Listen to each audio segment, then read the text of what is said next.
Bicara Profesi. Kembali dengan saya di channel YouTube Dr. Demul.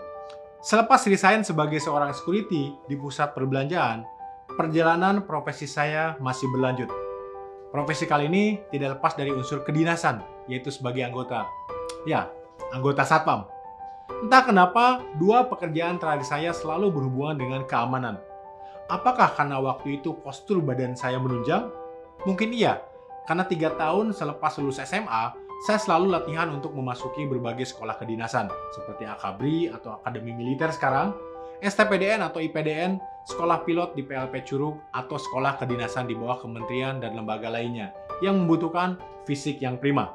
Tapi cerita saya kali ini berbeda. Saya akan membagi episode sebagai Satpam dalam beberapa bagian. Mengingat profesi ini yang paling lama saya jalani sampai saat itu, yaitu sekitar 3 tahun. Banyak cerita dan pembelajaran di sana, sehingga saya buatkan lebih banyak video dari perspektif yang berbeda-beda. Saat saya gagal masuk IPDN, dan sebelumnya gagal masuk Akabri, saya ditawari untuk ikut tes sebagai Satpam di sebuah perusahaan minyak. Saat itu bernama Santa Fe Energy, yang kemudian berubah kepemilikan sekaligus namanya menjadi Devon Energy, dan sekarang jika masih ada, namanya PetroChina. Saya direkomendasikan paman saya yang berprofesi sebagai driver atau supir perusahaan waktu itu untuk ikut testing sebagai Satpam. Ya, Satpam, seperti halnya Satpam yang Anda kenal sekarang. Meskipun ada embel-embel Satpam perusahaan minyak dengan gaji di atas rata-rata Satpam umumnya. Testing masuk Satpam saat itu saya pikir yang paling gila, secara fisik juga mental. Mirip seperti ujian masuk Tamtama lah kurang lebih. Karena tidak ada tes Satpam setahu saya yang sedemikian ketat dan melelahkan. Saya akan mulai cerita dari tes pertama yang mengharuskan melek sendirian dari jam 5 sore sampai jam 5 pagi di lorong kantor. Sama sekali tidak boleh tidur atau ketahuan tidur. Waktu itu kami belum menjadi Satpam, baru testing. Saat itu lokasi kantornya berada di Gedung Menara Mulia. Setiap kandidat Satpam dibagi lantainya. Saya waktu itu sering kebagian untuk melek di lantai 6. Semua pintu terkunci kecuali lift yang sesekali terbuka saat ada patroli. Itu pun sangat jarang, karena malam hari. Sementara komandan sekaligus orang yang memonitor kami mengintip dari dalam kantor yang gelap. Dengan kondisi pintu terkunci, jadi kita tidak tahu siapa saja yang melihat kita melek semalaman. Biasanya tiba-tiba dipanggil dan dinyatakan gagal karena ketahuan tidur atau ketiduran. 5 hari pertama masih belum terbiasa, tapi hari-hari berikutnya bukan makin terbiasa, malah seperti akan binasa.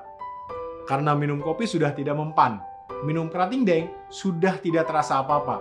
Rasa kantuk sudah sangat tidak tertahan, bahkan sudah jadi rahasia umum waktu itu. Kalau kopi bukan lagi dicampur gula, tapi kopi pahit dicampur garam agar melek selama 30 malam. Mungkin Anda ada yang berpikir, gampang kok, melek 12 jam. Banyak juga Satpam yang bertugas seperti itu setiap malam, bahkan bisa sambil main HP. Sebentar dulu.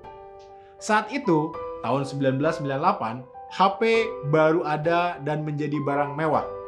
Yang punya pun belum banyak dan belum bisa browsing ataupun online seperti sekarang. Lalu kami sendirian loh, di malam hari, di lorong kantor depan lift, di mana kiri kanannya pintu kantor tertutup dan gelap di dalamnya. Dan para kandidat tidak boleh ketahuan tidur. Betapa melelahkan dan stresnya waktu itu sendirian. Gak ada teman ngobrol, bahkan kita nggak tahu kapan matahari akan terbit. Hanya bisa melihat jam tangan. Selain diharuskan melek, salah satu testing yang berat adalah push up dengan tangan mengepal. Sampai punggung jari atau knuckle harus hitam. Kalau tidak hitam, berarti jarang latihan. Dan semakin sering dihukum supaya hitam dan kapalan dengan lebih banyak push up. Luar biasa waktu itu. Setiap pagi dicek satu persatu dan harus benar-benar hitam atau kapalan. Jadi, sambil melek malam hari, kami sering melakukan push up agar jari-jari semua kapalan.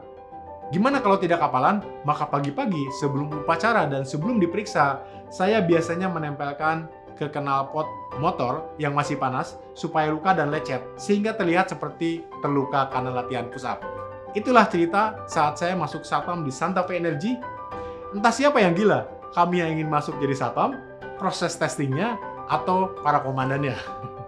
Tapi setelah lulus, seakan perjuangan kami terbayar. Karena gaji dan lemburannya mungkin membuat kami jadi Satpam dengan gaji termahal di Indonesia. Atau boleh dibilang, jadi Satpam terkaya di Indonesia. Saksikan cerita profesi saya sebagai satpam bagian 2 di channel Dr. Demul. Salam sukses!